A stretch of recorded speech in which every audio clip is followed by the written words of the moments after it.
ಎಲ್ಲರಿಗೂ ನಮಸ್ಕಾರ. Analytics solutions ಚಾನಲ್ಗೆ ಸ್ವಾಗತ. ಇವತ್ತಿನ ಈ ಹೆಲ್ಪ್ಫುಲ್ ಟಿಪ್ಸ್ ವಿಡಿಯೋದಲ್ಲಿ ಒಂದು ವರ್ಕ್ಬುಕ್ ಅಲ್ಲಿ ಇರೋ ಎಲ್ಲಾ ಶೀಟ್ ನೇಮ್ಸ್ ನ ಯಾವ ರೀತಿ ಒಂದು ಲಿಸ್ಟ್ ಮಾಡಬೇಕು VBA ಮ್ಯಾಕ್ರೋಸ್ ಅಲ್ಲಿ ಅಂತ ನಾನು ನಿಮಗೆ ಕಲಿಸ್ಕೊಡ್ತೀನಿ. ಎಕ್ಸೆಲ್ ಶೀಟ್ ಹೋದ್ರೆ ಇಲ್ಲಿ ಇದೊಂದು ಎಕ್ಸೆಲ್ ವರ್ಕ್ಬುಕ್ ಇದೆ. ಇಲ್ಲಿ ತುಂಬಾ ಶೀಟ್ಸ್ ಇದಾವೆ.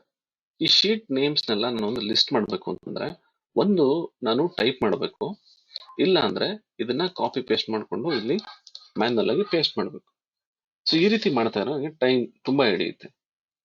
ಇದನ್ನ ನಾನು ಈಸಿಯಾಗಿ ಹೇಗ್ ಮಾಡ್ಬೋದು ಮತ್ತೆ ಇದನ್ನ ಫಾಸ್ಟ್ ಆಗಿ ಹೇಗ್ ಮಾಡ್ಬೋದು ಅಂತ ನಾನು ನಿಮ್ಗೆ ಕಲಿಸ್ಕೊಡ್ತೀನಿ. ಇದನ್ನ ನಾವು ಮ್ಯಾಕ್ರೋಸ್ ಅಲ್ಲಿ ಮಾಡ್ಬೋದು. ಮ್ಯಾಕ್ರೋಸ್ ಅಲ್ಲಿ ಇದು ತುಂಬಾ ಕಷ್ಟ ಅಲ್ಲ, ತುಂಬಾ ಸುಲಭ. ಇದು ಹೇಗೆ ಅಂದ್ರೆ ಇವಾಗ VB ಎಡಿಟರ್ಗೆ ಹೋಗೋಣ.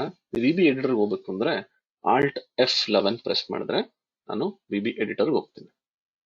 ಈ VB ಎಡಿಟರ್ ಅಲ್ಲಿ ಯಾವ್ದಾದ್ರು ಒಂದು ಮಾಡ್ಯೂಲ್ ತಗೊಂಡು ಒಂದು ಕೋಡ್ ಬರೋಣ, ಸಬ್ ಗೆಟ್ ಶೀಟ್ ನೇಮ್ಸ್ ಅಂತ. ಇಲ್ಲಿ ಒಂದು ವೇರಿಯೇಬಲ್ ತಗೋತೀನಿ, SHT name as work sheet ಅಂತ ಹೇಳಿ.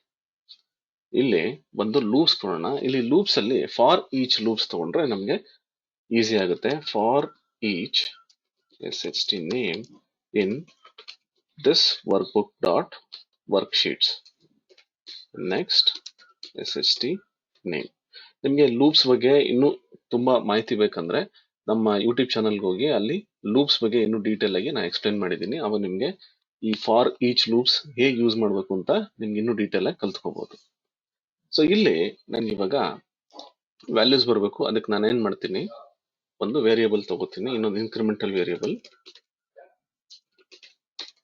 ಆಸ್ ಇಂಟಿಜರ್ ಅಂತ. ಇಲ್ಲೇನ್ ಮಾಡ್ತೀನಿ, INTI ಈಕ್ವಲ್ಸ್ INTI +1. ಇದೇನ್ ಮಾಡುತ್ತೆ ಅಂದ್ರೆ ನನಗೆ ಇನ್ಕ್ರಿಮೆಂಟಲ್ ವ್ಯಾಲ್ಯೂಸ್ ಕೊಡುತ್ತೆ. ಇಲ್ಲಿ ನನಗೆ ಒಂದು ಸೆಲ್ ಆದ್ಮೇಲೆ ಇನ್ನೊಂದು ಸೆಲ್ಗೆ ವ್ಯಾಲ್ಯೂಸ್ ನ ಕೊಡ್ತಾ ಹೋಗ್ಬೇಕು.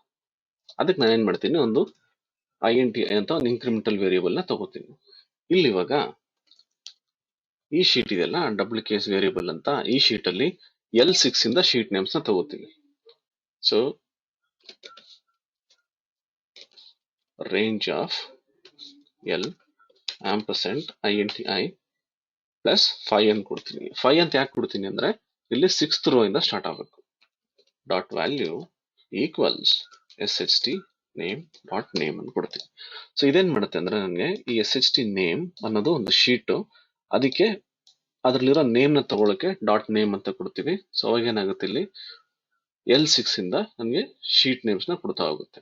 ಅಂದ್ರೆ ಇಲ್ಲಿ ಎಷ್ಟು ಶೀಟ್ಸ್ ಇರುತ್ತೆ ಅಷ್ಟು ಸರಿ ಅದು ಲೂಪ್ ಆಗ್ತಾ ಹೋಗುತ್ತೆ, ಮತ್ತೆ ನನಗೆ ಆ ನೇಮ್ಸ್ ಕೊಡ್ತಾ ಹೋಗುತ್ತೆ. ಈಗ ನಾನು ಇದು ರನ್ ಮಾಡಿದ್ರೆ ನೋಡಿ, ಇದು ಲಿಸ್ಟ್ ಆಗುತ್ತೆ. ಇಲ್ಲ ಇನ್ನೂ ಹೆಚ್ಚಿನ ಶೀಟ್ಸ್ ನಾನು ಕೊಡ್ತಾ ಹೋದ್ರೆ, ಆಡ್ ಮಾಡ್ತಾ ಹೋದ್ರೆ ಆ ಶೀಟ್ಸ್ ಕೂಡ ಇಲ್ಲಿ ಬರುತ್ತೆ. ನೋಡಿ, ಇವಾಗ ನಾನು ಇಲ್ಲೊಂದು ಶೀಟ್ ಆಡ್ ಮಾಡ್ತೀನಿ, ಶೀಟ್ 1, ಶೀಟ್ 2, ಶೀಟ್ 3 ಅಂತ ಇನ್ನ 3 ಶೀಟ್ ಆಡ್ ಮಾಡಿದೆ. ಇವಾಗ ನಾನು ಇದನ್ನ ರನ್ ಮಾಡಿದ್ರೆ ನೋಡಿ, ಇಲ್ಲೋದ್ರ ವೇರಿಯೇಬಲ್ ಶೀಟ್ ಅಲ್ಲಿ ಆ ಶೀಟ್ ನೇಮ್ ಕೂಡ ಬರುತ್ತೆ.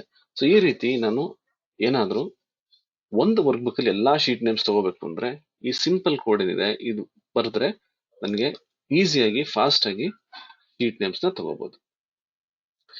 ಈ ಟಾಪಿಕ್, ಈ ವಿಡಿಯೋ ನಿಮ್ಗೆ ಅನುಕೂಲ ಆಗುತ್ತೆ ಅಂತ ನಾನು ಅನ್ಕೊಂಡಿದ್ದೀನಿ.